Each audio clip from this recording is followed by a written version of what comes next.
आज हम इस वीडियो के माध्यम से जानेंगे कि बिलियन के सांद्रण क्या होते हैं या सामर्थ्य क्या होता है। यह पार्ट आपका 6 है, इसे आप ध्यान से देखिए, ठीक ना।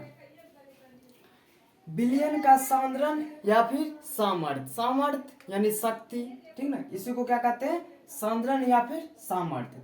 चलिए हम इसको डिफिनेशन को एक बार देख लेते हैं, ठीक ना। बिलियन के इकाई परिमाण, क्या, बिलियन के इकाई परिमाण कहने का मतलब हुआ परिमाण या द्रव्यमान, ठीक ना। इकाई परिमाण में पूरे द्रव्यमान में घुले हुए विलय की मात्रा, बिलियन के इकाई परिमाण यानी पूरे द्रव्यमान में घुले हुए विलय की मात्रा को बिलियन का सांद्रण या फिर सामर्थ्य कहते हैं। क्या कहते हैं, बिलियन का सांद्रण या फिर सामर्थ्य कहते हैं, ठीक ना। तो बिलियन की सांद्रता यानी द्रव्यमान, ठीक ना, को व्यक्त करने की कई विधियां होती है।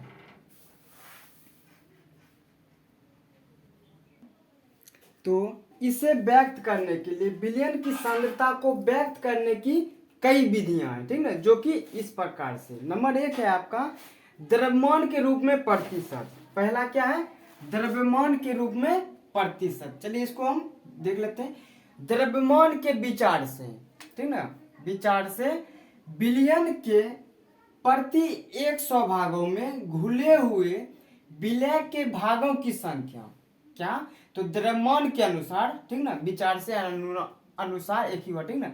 द्रव्यमान के विचार से बिलियन के प्रति 100 भागों में घुले हुए विलय के भागों की संख्या को बिलियन का सांद्रण कहते हैं। पहला क्या हो गया आपका, द्रव्यमान के रूप में प्रतिशत, ठीक ना। एग्जाम्पल देकर हम आपको बताते हैं। मान लें कि किसी विलायक जिसमें विलय क्या होता है, घुलता है, यानी किसी जल में, तो जल का क्वांटिटी कितना है, मात्रा, तो 90 ग्राम है। कितना है, 90 ग्राम में 10 ग्राम यूरिया घुलाया जाए तो इस बिलियन का सांद्रण, ठीक है, सांद्रण द्रव्यमान के अनुसार कितना, किसके अनुसार, तो द्रव्यमान के अनुसार 10% होगा। कितना होगा, 10% होगा। अतः इस बिलियन का सांद्रण क्या होगा, ठीक है, इस बिलियन का सांद्रण इस प्रकार से व्यक्त करते हैं, ठीक है। बिलियन का सांद्रण इक्वल टू क्या करेंगे, 10 ग्राम यानी कितना घुलाया गया, ठीक है, विलायक में, प्लस 90 ग्राम क्या, कितना विलायक है, विलायक में बिलियन को जोड़ देंगे, कितना हो गया 10 ग्राम, और कितना हो गया 100 ग्राम। 10 को इससे कट कर देते 1/10% हो जाएगा, ठीक ना। तो पहला क्या आपका द्रव्यमान के रूप में प्रतिशत कैसे निकलता है, तो द्रव्यमान के विचार से, किसके अनुसार, तो द्रव्यमान के विचार से प्रति 100 भागों में घुले हुए विलय के भागों की संख्या बिलियन का सांद्रण होता है। यह समझ गए आप। तो इसका एग्जांपल मान ले कि किसी विलायक में यानी जिसमें विलय घुलता है 90 ग्राम में 10 ग्राम यूरिया, कितना ग्राम, 10 ग्राम यूरिया को घुलाया जाए तो इस बिलियन का सांद्रण में क्या होता है, या फिर सामर्थ्य कहिए, ठीक ना, सांद्रण द्रव्यमान के अनुसार 10% होगा, ठीक ना। तो इस बिलियन का सांद्रण इस प्रकार से हम इस सूत्र के माध्यम से व्यक्त कर सकते हैं। 10 ग्राम हो गया, उसके बाद 90 ग्राम प्लस 10 ग्राम कर देंगे तो क्या होगा, इसका बिलियन का सांद्रण निकल जाएगा, ठीक ना। इसको आप नोट डाउन कर लीजिए।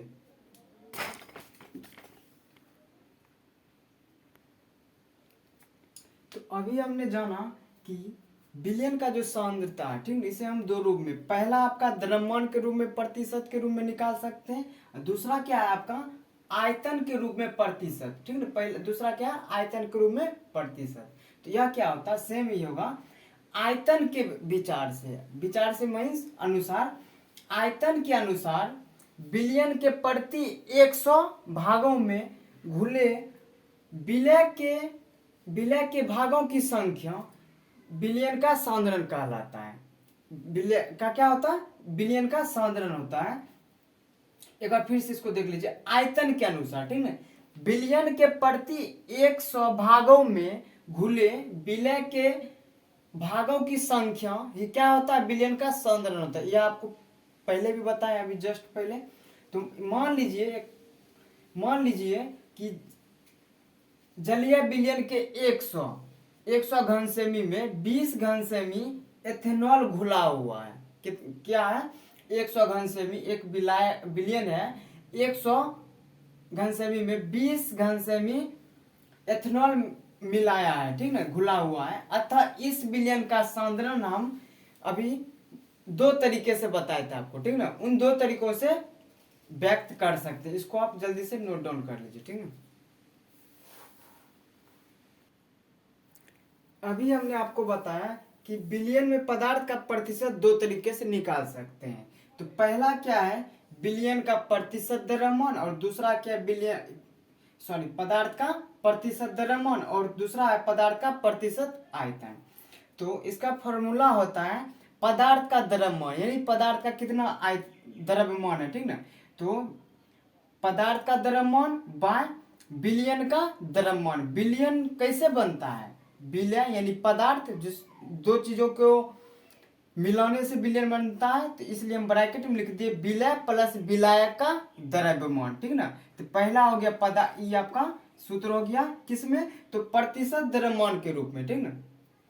यानी पदार्थ का द्रव्यमान बाय विलयन का द्रव्यमान मल्टीप्लाई 100। यह हम आपको समझाने के लिए करते विलय प्लस विलायक, ठीक ना। इन दोनों को द्रव्यमान को ही कहेंगे विलयन का द्रव्यमान। दूसरा है आपका पदार्थ का आयतन, पदार्थ का प्रतिशत आयतन। तो इसको करने के लिए क्या करेंगे, पदार्थ का जितना आयतन होगा बाय विलयन का आयतन। विलयन कैसे बनता है, तो विलय और विलायक को मिलाने से विलयन बनता है। तो विलय प्लस विलायक का द्रव्य आयतन जो होगा क्या होगा, विलयन का आपका आयतन होगा, और मल्टीप्लाई 100 कर देंगे। काहे कर देंगे, क्योंकि प्रतिशत आयतन के रूप में करता है। यह दोनों आप जल्दी से इसको नोट डाउन कर लीजिए। उसके बाद एक हिसाब को हम करेंगे, उसके बाद आपका यह जो चैप्टर है खत्म हो जाएगा। तो इस चैप्टर के अंतर्गत हमने विलय, विलायक, विलयन, समांगी मिश्रण, विषमांगी मिश्रण, इन सब के बारे में हमने जाना, ठीक है। अगर आपको किसी प्रकार से कठिनाई हो किसी क्वेश्चन में तो कमेंट करें, इसको नोट डाउन कर लीजिए, ठीक है। चलिए, अभी हमने दो सूत्र को जाना है कि पहला था आयतन के रूप में प्रतिशत, और दूसरा आपका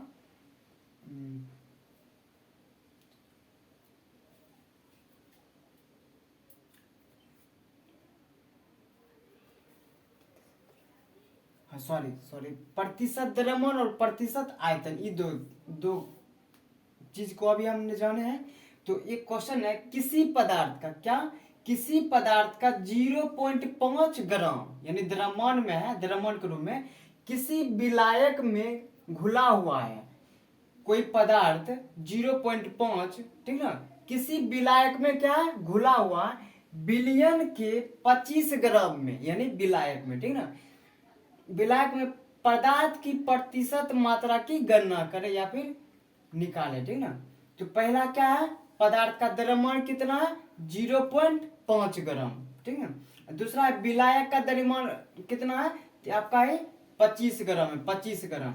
और अभी हम सूत्र से जानते हैं कि पदार्थ की प्रतिशत मात्रा बराबर क्या होता है, पदार्थ का द्रव्यमान बटा क्या होता है, हम विलयन का भी द्रव्यमान लिख सकते हैं। लेकिन इसको डिटेल में जानने के लिए विलायक का द्रव्यमान प्लस पदार्थ का द्रव्यमान दोनों को मिला देंगे तो क्या हो जाएगा आपका, विलयन का द्रव्यमान, ठीक ना। तो पदार्थ का द्रव्यमान कितना है, पदार्थ का द्रव्यमान तो 0.5 ग्राम है, 0.5। और विलायक का कितना है, विलायक का है 25, ठीक ना। और फिर पदार्थ का कितना है, तो 0.5 मल्टीप्लाई 100। अब इसको आप जोड़ दीजिए, ठीक ना। ये हो जाएगा आपका 0.5 मल्टीप्लाई, ये कितना हो जाएगा 25.5 मल्टीप्लाई 100। इसको जब हम उड़ाएंगे तो नीचे में क्या होगा, 10 होगा। और इसको जब हम उड़ाएंगे या भी क्या होगा, 10 होगा, या कैंसिल हो गया आपका, 5 से कम 5 से कट कर दीजिए, ठीक ना। बचे 25, ये हो गया आपका 51, 51 हो गया बराबर 100/51।